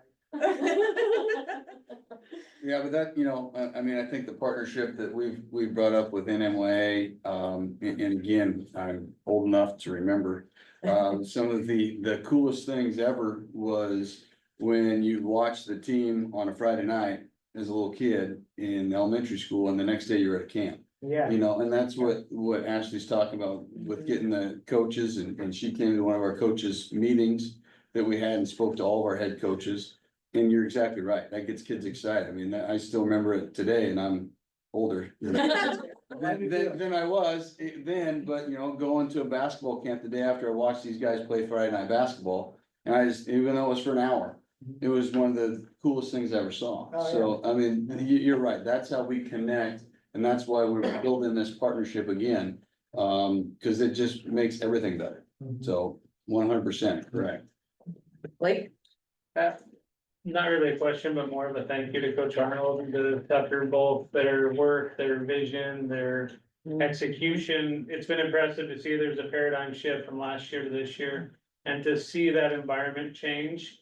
And the hope that's now there for people to experience, it's impressive. I do think sometimes we can set our vision. We can be a little myopic and not allowing. We're like, oh, we're a school district with a zip code that might not be as cool as what you're talking about. We think all the things that we can't do. And we need to remember that there are opportunities, there's businesses that want to participate. And so it's important that we think of the ways that we can do something versus, and have a budget and a goal set there versus telling us all the reasons that maybe we can't or haven't done in the past. So it's cool to see. Kudos to both of you. Merle?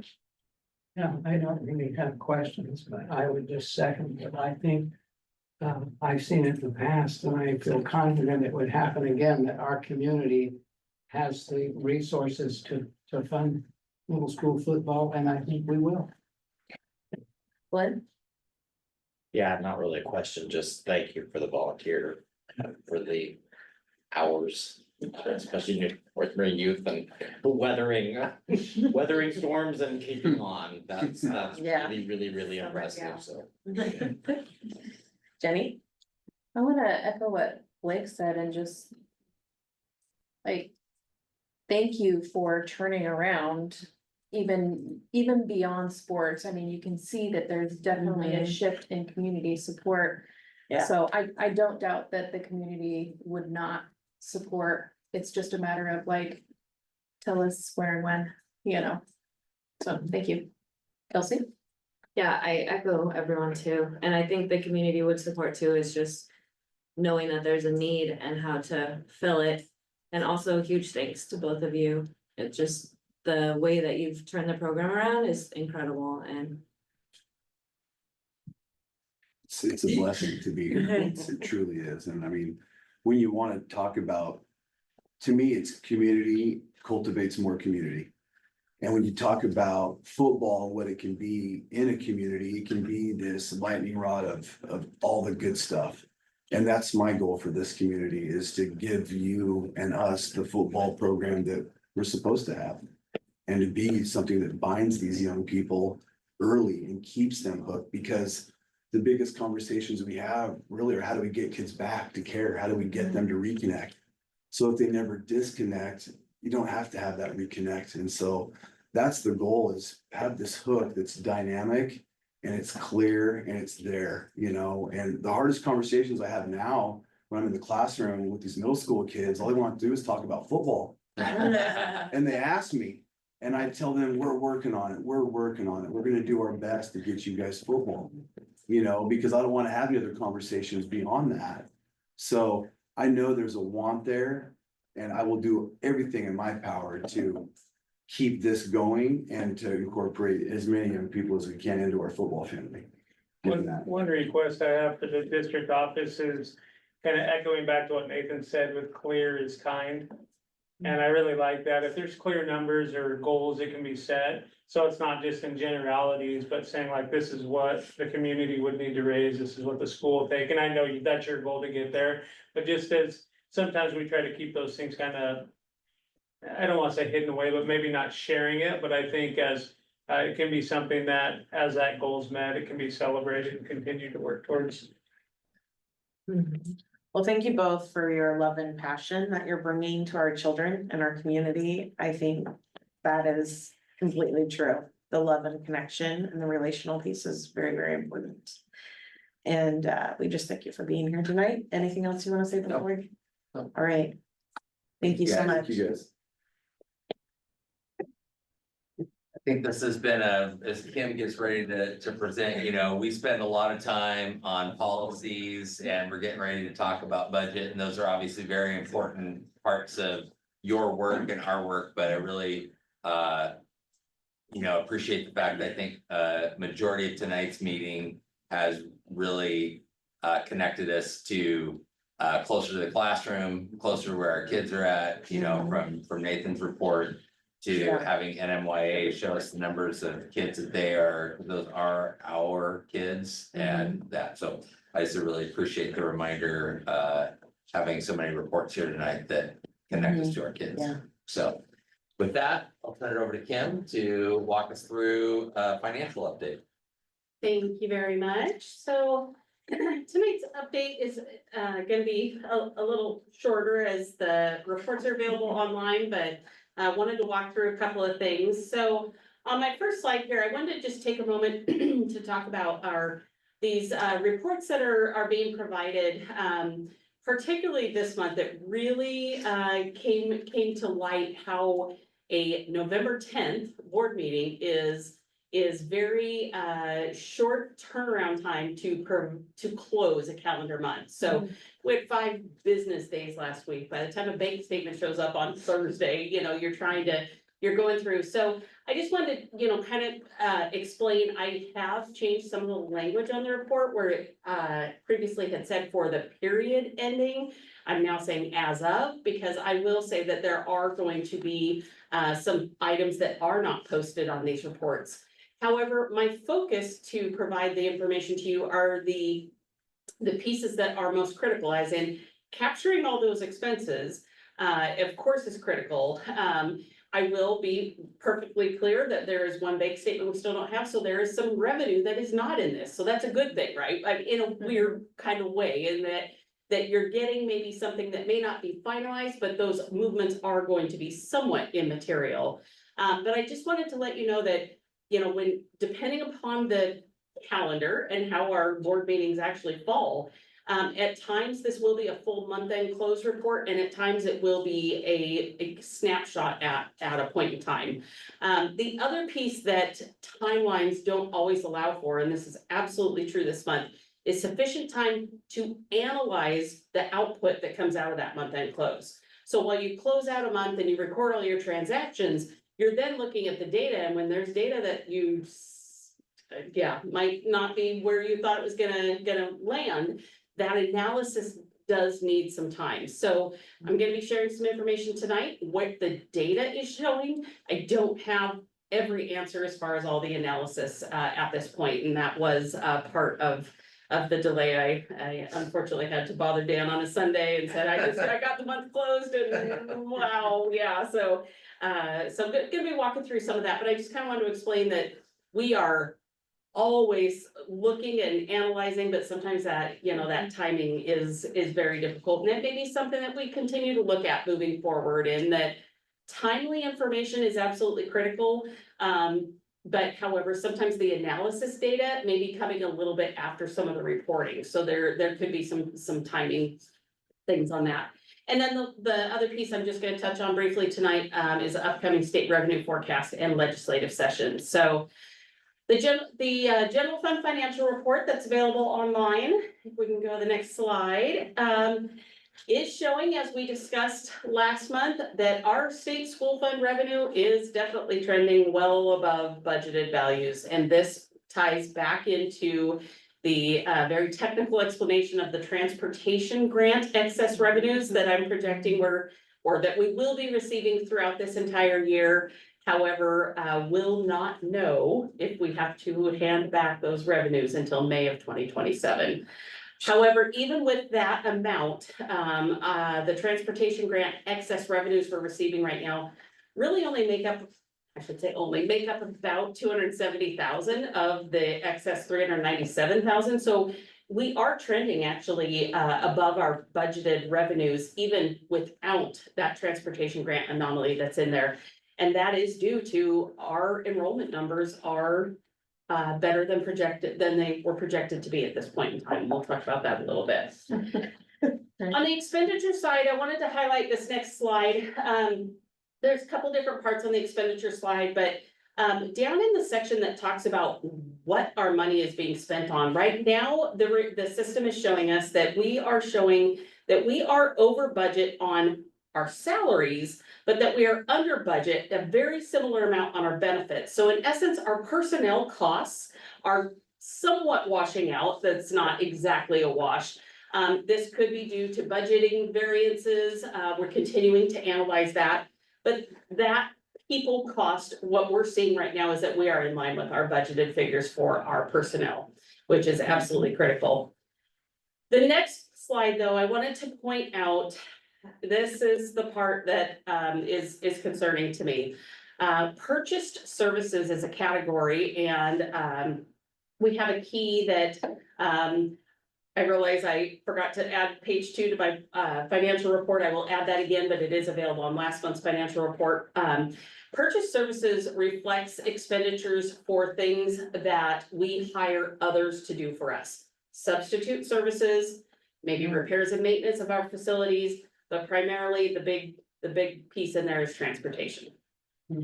And when I saw this, my gut went to, I'm concerned it's transportation, because there's another section of the report that talks about what function of our operations are over budget, and it's showing that the function called support services is also over budget. So that combination, our big ticket item, and those are the transportation numbers.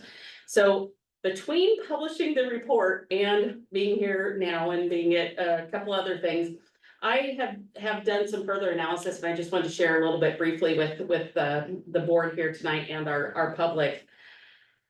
Our budget, our approved budget for transportation for this year, unfortunately, is 5% below what we actually spent last year on transportation. And that can often happen due to timing. Those budgets get prepared and approved mid-year, and sometimes those costs fluctuate throughout the year. So with a budget for transportation 5% below last year's actuals, but a contract with our transportation company that went up 13%, we have a variance that right now we have spent $60,000 more on transportation year to date than we did last year. So extrapolating that out times roughly 10 months of buses running is about $600,000. So right now I am reviewing my information to determine, reviewing our routes.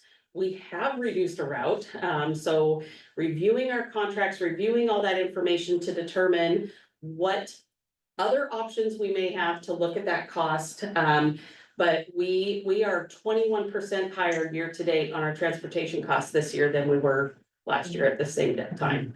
So we must get our kids to school. This is a non-negotiable cost, right? But are there ways we can look at our routes? Are there ways we can look at things? Our square miles in this district don't change when our enrollment changes, right? And that can be a very, very difficult piece. One interesting way to look at this is, well, if our costs are gonna be higher even than we projected, maybe we are getting the right 80% reimbursement on the transportation grant. So there is a lot of analysis that must be done right now, but I did want to share that this variance, and this is my projection right now of where I think we could end the year on this line item. But it is using what had we spent last year as of October 31st versus what were our year-end total costs? What have we spent this year through October 31st? If I use that same spending rate, right, that our school year essentially runs pretty similar, our processes run very similar. If I use that analysis and apply that rate, we have a concern. I'm gonna continue to be digging deeper and deeper and deeper to determine what options we may have. There is a very strong possibility, there are some timing issues. If last year a bill was paid on November 2nd, and this year I paid it on October 31st. That right there, when I'm taking a snapshot at a date and time, can skew projections greatly. So I did verify the transportation bill wasn't one of those, I was hoping that was the answer, because we are talking hundreds of thousands of dollars a month. One route is about $100,000 a year. So transportation is the key to our students' success. If they can't get here safely and securely, then we can't serve them. But we also must make sure that we're looking at everywhere we can. So while I would love to be showing you roses, I will, say that this will continue to be our primary focus to identify if the projection is off, or if we are going to need to take a look at our expenditures and need to consider some adjustments on that. So with that, I apologize. It's a very difficult message to share, but I also think it's absolutely critical to get in front of these discussions as early as possible. So that we can be looking at our options and what we might need. So is it best to wait until the end to ask questions, or if we're on a topic, or what's the? I'm moving on to enrollment. If there are specific questions on the financial report, I think that might be enrollment. There's very little updates other than I just wanted to share. I'm extremely pleased with where we are on enrollment. We ended June of 2025 with 1,574 kids enrolled. To be at 1,579 right now with a graduating class of 126, but an incoming kinder of 92, we have seen growth. Naturally, we should be down those 30 students, but we are not. So I am feeling positive, and that also is potentially going to be reflected in some unanticipated revenues.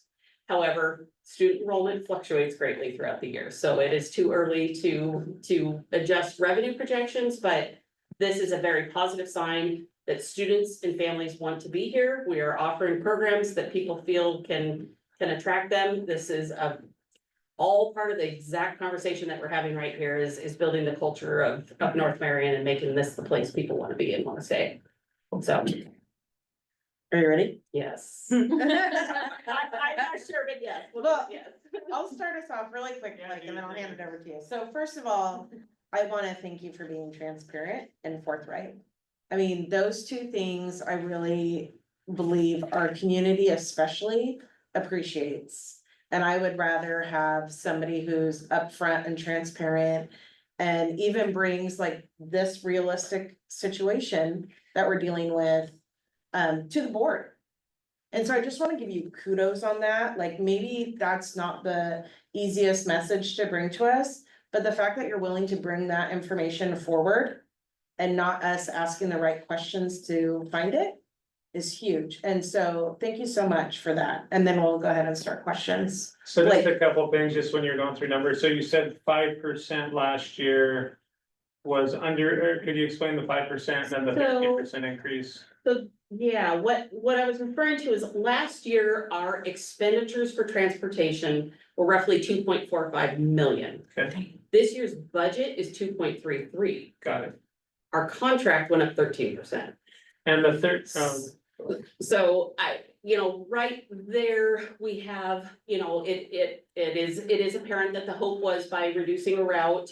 The goal is to obviously maximize your efficiencies and do that. But unfortunately, when we had actuals of last school year, 5% below what we budgeted, 5% above what we've been budgeted this year, and then we tack on a 13% increase. so That you're an one 18% route didn't swing. quite. Sure. So with the 18% swing, is each month treated the same, December, half of June? March with spring break, are there months it might not cost us any? You are absolutely correct. We are charged on a per school day. Okay. And per route that runs. Okay. For example, being new to the school district, I got our bill for the month of September. I said, hey, wait, time out. We didn't have school on the first day after Labor Day. Mhm. It was a day for certain Practice day. students and all routes ran. Mm. And I was like, ooh, yeah. So, little things like that. So it is a per day charge, per route, per bus size, per route type. So home to school general education is one price, home to school special education is one price, the big bus is one, the small bus is one, the medium. So our cost, I extrapolated out on a per school day to Sure. get my projections. Got it. Yeah. And so you said it was $60,000 more, or was it 30 per? To date, To date. this year, we have spent 336,000, whereas last year we spent 277,000. So that $60,000 swing Two is days? 21%. We are spending 21% more, so this is where my analysis is really coming in, and where's the 18, Yeah, where's the 18 and where's the 13? And then why was the 13? What? I get when you're negotiating through those processes, there can be reasons, cost and increase in pay and. But how do they, 13% is a pretty big swing. I do have some questions about, the contract. It was a multi-year contract and there were different increases projected for every year. This year's was 13%, next year's unfortunately is also 10%. Oh, so 23 and next year's 10 on top of 10% higher than this year's 13. One variance I have noticed this year is that we have a larger number of what are called excess hours. Our contract for one route includes a certain number of hours. We have a number of routes that are exceeding that number of hours, so you have route charge plus excess hours. That is another piece that is going to be looked at to determine what has changed, because it is greater than the 18% swing. And that is where I found the excess hours as part of that. So we could essentially eliminate a route, but it lengthens the others and we have an Excess hours. Does, so on a school day, there's the bigger kids and the younger kids route. Do we get charged on each? And then the afternoon, the go home on those schools, or you know what I'm saying? Correct. So, Yeah, no, you're right. our contract is very elaborate and it's very, very complex. We have, for example, we have 16 general education home to school routes. We have 6 special education routes. We have some specialized routes for other programs, students that may be attending programs outside of the district that are required to be. So it gets very complex, the multi-tab spreadsheet that does not even fit on tabloid size paper to review. But yes, there's some routes are charged on a minimum mileage basis, some are based on a per day basis. And so, yeah, there's just a lot of complexities to it, but looking at our entire routing would be something to look at, but there is concern about time on a bus and, there's students cannot. Yes, a lot of us make 90-minute bus rides, but that just is not, the norm anymore. So if we have a problem at 13% this year, which probably is lower than what we think, and we're adding 10% on top of it next year, if I'm understanding correctly. We're talking about a pinch this year, but next year we're not, we've got a problem on there. Our budgeted figure this year will probably increase more in the. Oh, sure, I I'm get gonna you'll be able to pick work it in the 15, budget 18%. more, but that's still a big number. It's still a Yeah. hit to our operating That's right, funds. that's right. That is, you are 1000% correct. The one, again, piece, and this becomes this strange game with the transportation grant is, okay, if our costs went up Sure, that it's much, gonna maybe kick we us in, truly are but gonna the get two- 80 cents on At the the dollar. $270,000 is still not covering it, yeah. You are correct. Sorry, I can do this. Nope, for a you are living. absolutely correct. You're absolutely correct. It may minimize, but yeah. Sure. It Got will. So additional analysis, I am sharing a point in time, a snapshot.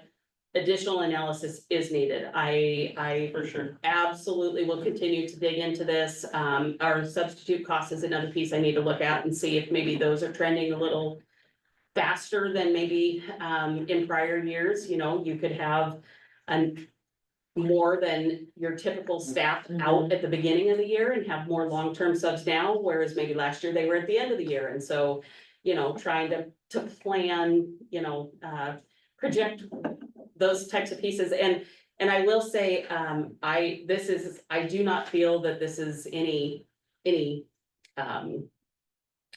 omission or misses or anything budget wise. I think there are just, I don't have the historical look back as well. So that is where the analysis piece is. I'm really relying on accounting trends and mathematical equations where I am hopeful that there are things that will come to light in the coming weeks on this, and that I am hopeful this is a worst case scenario, is I guess what I'm trying to share with you. Are there transportation alternatives and who negotiates these contracts?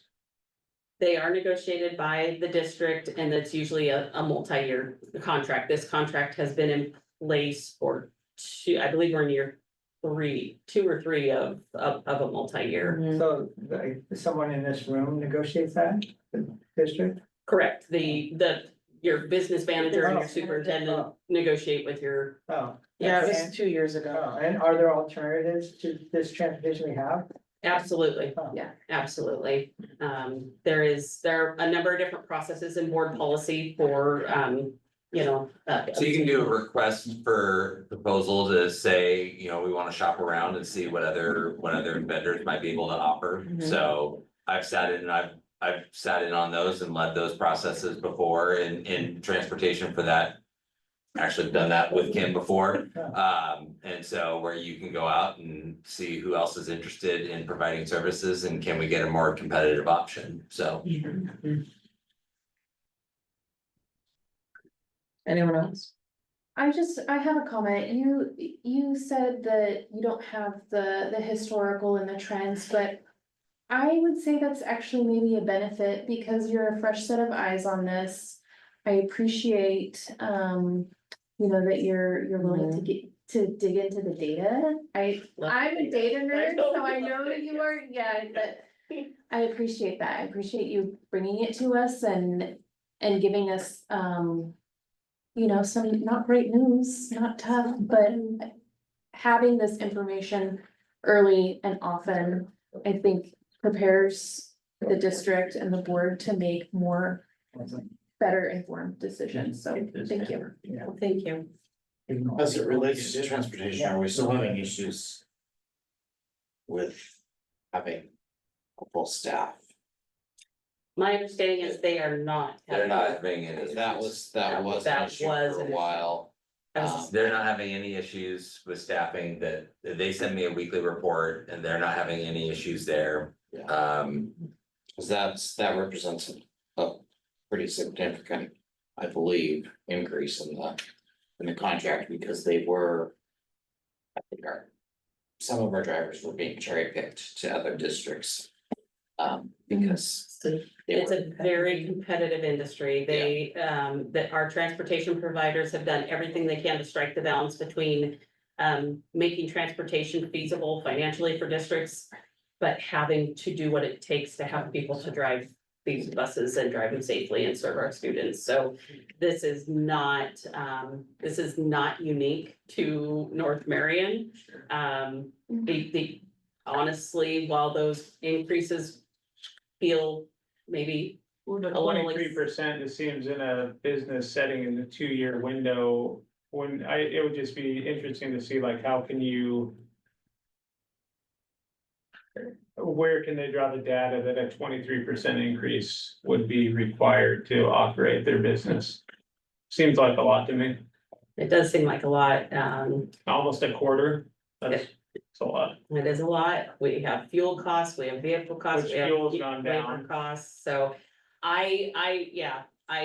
you know, I believe, that it's important to make sure we are evaluating all of our contracts, when they come up for renewal.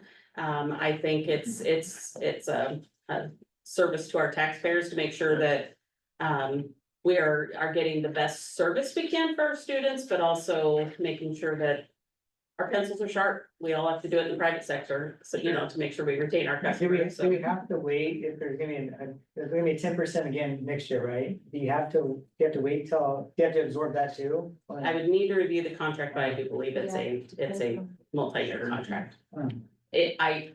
My experience is they are. I don't want to sit in Monday morning quarterback what's been done, so Yeah. obviously that's not the goal. But I It's do just think, trying I to do figure- think a review of the existing contract is definitely necessary. Seems like it And- could be.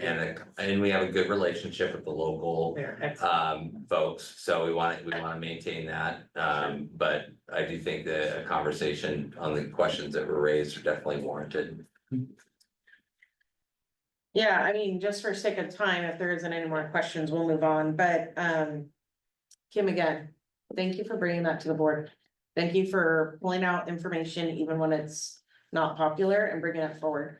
And just for clarity among the board, in leadership, we did have a discussion around the tight time frame of the financials. And I think it's pretty fair, like having a child that's in finance and at my place of business, rarely will we get the reports before the 15th to the 17th. So I think like having a snapshot up front during a board meeting, but then having, a full analysis later at possibly a work session is something that I expressed with Darren would be a realistic, because I don't personally want our business manager to work every weekend before the board meeting to get us a financial snapshot. That's just me thinking. So as we're going into this, just be prepared. You may see a little bit of movement on what our expectations. Okay, moving on. Yeah, thank you, and I just, Kim pulled some of those numbers out between, when she got back to the office this afternoon and literally as some of this was happening to pull those numbers out to already start the analysis. I mean, Mhm. I was finding out some of that just right along with you. And that's kind of just how good she is. And also just want to recognize, in my weekly email, I talked to you about some changing in state accounting. And Kim's one of 14 business managers out of 197 school districts in the state of Oregon. She's one of 14 business managers selected within the state to serve on how is the state going to manage those accounting changes. So, and kind of representing the districts of our size in that group. So, kudos to you to be selected to be on that, so. Yeah. All right, so moving on, we have a couple action items, so you can go ahead and lead through the Okay. first one. The first one is for OSBA elections. If you've had a chance. Jenny, I'm gonna have to borrow some of your stuff. No problem. So do I hear a motion for Board of Director, position 11, Marion Region? Yes, I would like to make the motion that we cast our vote to Satya Chandragiri for position, OSBA Board, position 11. And do I hear a second? Second. Do I hear any discussion? We'll move to a vote. All those in favor say aye. Aye. Opposed? Diane, do you need anything else for that? Not for that one. Okay, We're gonna keep going. and then,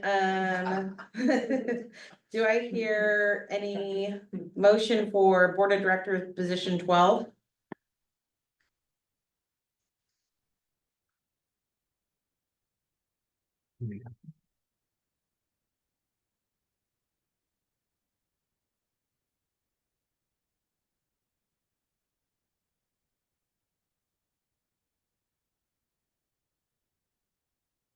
Do we have to? Do we have to vote? I don't think so. You guys don't have to vote, but I linked in all of the candidate stuff if you wanted to read about their submission and why they want to be on the board. Okay, I'm gonna give it 3 more seconds, then we're moving on. I'll make a Typically, we motion, have- we, cast the votes for this body. For Alonso Oliveras for position 12. Do I hear a second? I'll second. Was that you, Jenny? Yeah. Any discussion? Move to a vote. All those in favor say aye. Aye. Okay, legislative policy committee. Do I hear a motion?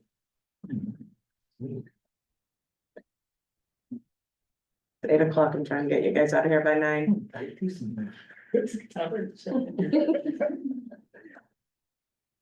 I'll make a motion that we vote for Mel Fuller to position 11 for the legislative policy committee.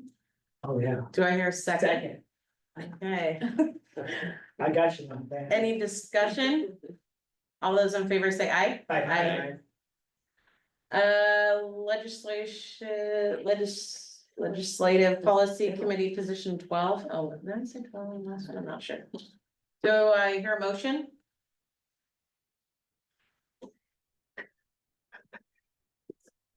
I'm gonna say it. I'll make a motion. Yeah. Go on, Robert. Gotta be this. I'll make a motion for legislative policy committee decision 12, please, Lisa Harnish. For I Lisa second. Harnish. And Blake second. Bruh. Yeah, I got you. That's my first one. Any discussion? All those in favor say aye. Aye. Excellent, moving forward. We do have one more board action item for OSAA collective agreement. Did you want to state anything for I'll that? just say that I appreciate Tucker looking to find an opportunity for at least one North Marion athlete to be able to swim. There might be a second.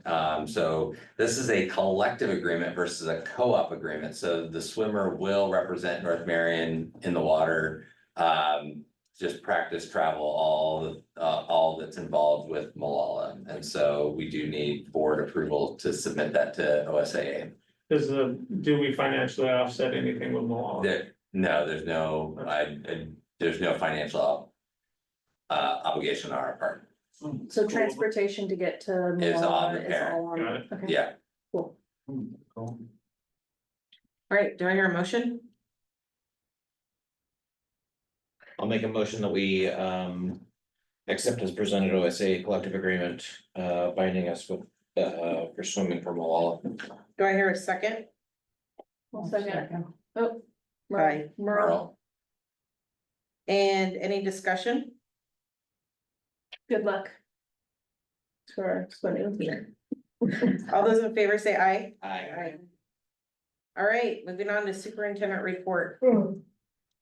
All right, as I mentioned last month, that I'm gonna present some of the work that I'll be doing to you in executive session in preparation for my evaluation at the end of in the spring. So just want the public to know that that's why we're entering into executive session, so that you can give me some feedback on what I hope to do in alignment to my goals and evaluation. Okay, so before we adjourn, I'm actually gonna read this into the record. And then we'll adjourn, we'll take a 5-minute break and then we'll go right into executive session. Well, okay, fine, 3 minutes. I was gonna say. Okay, so just long enough for me to clear the room. Okay.